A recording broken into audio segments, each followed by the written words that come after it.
Saudara-saudaraku yang terkasih, pengalaman akan Allah merupakan perjumpaan personal, namun tetap membutuhkan tuntunan agar tidak hanya merasa berjumpa dengan Allah. Penuntun hidup kepada Kristus adalah sabda Allah, tradisi iman, dan magisterium atau ajaran gereja. Saudari-saudaraku yang terkasih, berjumpa kembali bersama saya, Inspirasiku di Antara. Renungan Harian Sabtu 13 Desember. Hari ini kita bersama seluruh gereja Katolik memperingati Santa Lucia, perawan dan martir. Semoga di akhir pekan ini kita bersama keluarga dan komunitas kita selalu dalam keadaan baik, tetap sehat dan bersemangat. Marilah kita mengawali renungan kita hari ini dengan tanda kemenangan Kristus. Dalam nama Bapa dan Putra dan Roh Kudus. Amin. Allah Bapa yang Maha Kuasa, Engkau telah mengutus Yesus Kristus yang dinantikan oleh para nabi. Semoga kami semakin mengimaninya dalam hidup sehari-hari. Semoga pada saat kedatangannya, kami setia menjadi putra-putri cahaya kasih-Mu. Dengan pengantaraan Yesus Kristus Putra-Mu Tuhan kami, yang bersama dengan Dikau dalam persatuan Roh Kudus, hidup dan berkuasa Allah sepanjang segala masa. Amin. Dalam nama Bapa dan Putra dan Roh Kudus. Amin. Inspirasi kita hari ini dari Injil Suci menurut Matius bab 17 ayat 10 sampai 13. Marilah kita siapkan kitab suci kita masing-masing. Kita akan membaca bersama-sama lalu merenungkannya. Ketika Yesus dan murid-muridnya turun dari gunung, para murid bertanya kepadanya, "Mengapa ahli-ahli Taurat berkata bahwa Elia harus datang dahulu?" Yesus menjawab, "Memang Elia akan datang dan memulihkan segala sesuatu. Dan aku berkata kepadamu, Elia sudah datang, tetapi orang tidak mengenal dia dan memperlakukan dia menurut kehendak mereka. Demikian pula Anak Manusia akan menderita seperti mereka." Pada waktu itu, mengertilah murid-murid Yesus bahwa ia berbicara tentang Yohanes Pembaptis. Demikianlah sabda Tuhan. Terpujilah Kristus. Saudari-saudaraku yang terkasih, hidup yang diperbarui dalam kehendak Allah ialah hidup dengan benar, adil, dan damai. Dan ini tentunya tidak mudah. Hal inilah yang dialami oleh Elia ketika mengajak umat Israel untuk menyongsong hal yang baru dengan meninggalkan dewa-dewa Baal. Malah Elia dijadikan musuh dan target pembunuhan oleh penyembah-penyembah Baal itu. Dalam kesesakan, Elia lari kepada Tuhan dan mendapatkan pengarahan akan masa depan di Horeb. Tugas Elia jelas, mengajak umat Israel untuk meninggalkan kekelaman dan menyongsong hidup yang baru. Suatu pertobatan yang diajak Elia untuk umat Israel. Saudari-saudaraku yang terkasih, apa yang dialami oleh Elia ini juga dialami oleh Yohanes Pembaptis sebagai jalan bagi kebenaran dan hidup, yaitu Tuhan Yesus sendiri.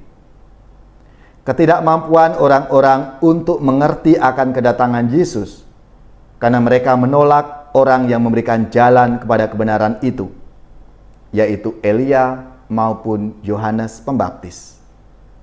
Mereka, khususnya orang-orang Farisi dan ahli Taurat, merasa tidak butuh jalan itu karena mereka sudah merasa mampu menemukan jalan keselamatan. Saudara-saudaraku yang terkasih, pengalaman akan Allah merupakan perjumpaan personal, namun tetap membutuhkan tuntunan agar tidak hanya merasa berjumpa dengan Allah. Penuntun hidup kepada Kristus adalah sabda Allah, tradisi iman, dan magisterium atau ajaran gereja. Maka, mana mungkin kita akan menemukan Kristus yang sejati kalau kita enggan mendalami kitab suci, tradisi maupun magisterium. Iman akan Allah bukan permainan perasaan, melainkan membutuhkan penuntun iman agar kita ini bisa mengerti apa yang kita imani dan beriman dengan sadar. Maka marilah saudara-saudaraku yang terkasih, bagaimana kita semakin mengenal Tuhan kita Yesus Kristus melalui tuntunan-tuntunannya, merenungkan sabdanya, membaca kisah-kisah sabda Tuhan itu, agar kita semakin menghayati dan mendalami siapa Tuhan Yesus itu bagi kita. Kita juga terbuka akan tradisi, ajaran-ajaran gereja, supaya semakin banyak perkembangan ilmu iman kita ini, pengetahuan iman kita ini ditumbuh kembangkan sehingga kita semakin mengenal Yesus dan mewujudkan ajaran-ajaran Yesus itu dalam hidup kita sehari-hari. Bapa yang Maha Rahim, berilah kami keterbukaan hati untuk mencari kehendak-Mu melalui pengenalan akan kitab suci, setia pada tradisi iman, dan terbuka pada ajaran gereja.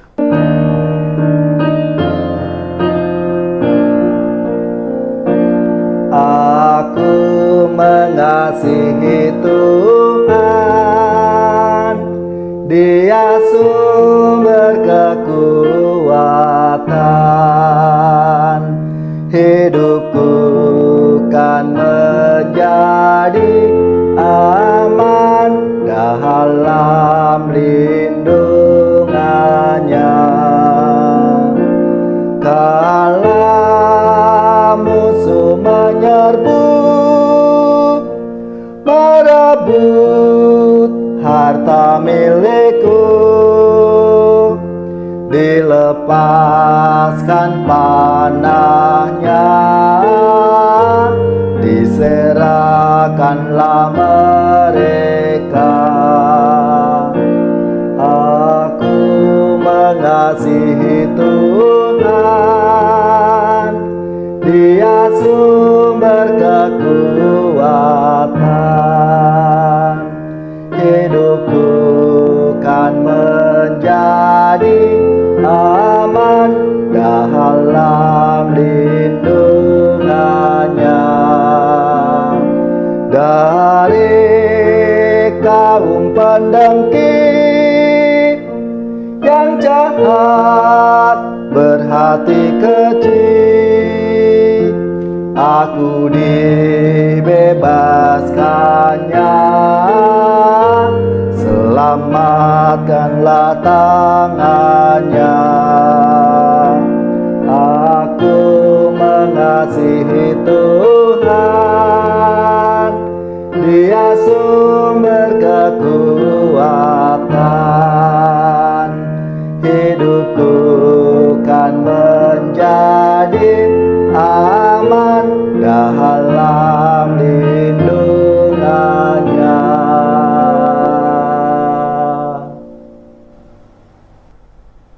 Saudari-saudaraku yang terkasih, marilah kita mengakhiri renungan kita hari ini dengan mohon berkat Tuhan. Dan kita akan menerima tugas perutusan. Marilah kita siapkan hati kita untuk menerima berkat-Nya.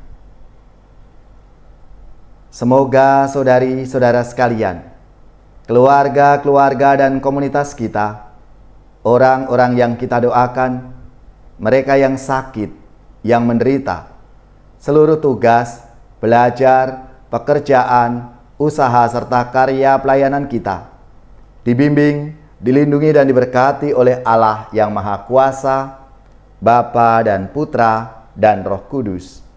Amin.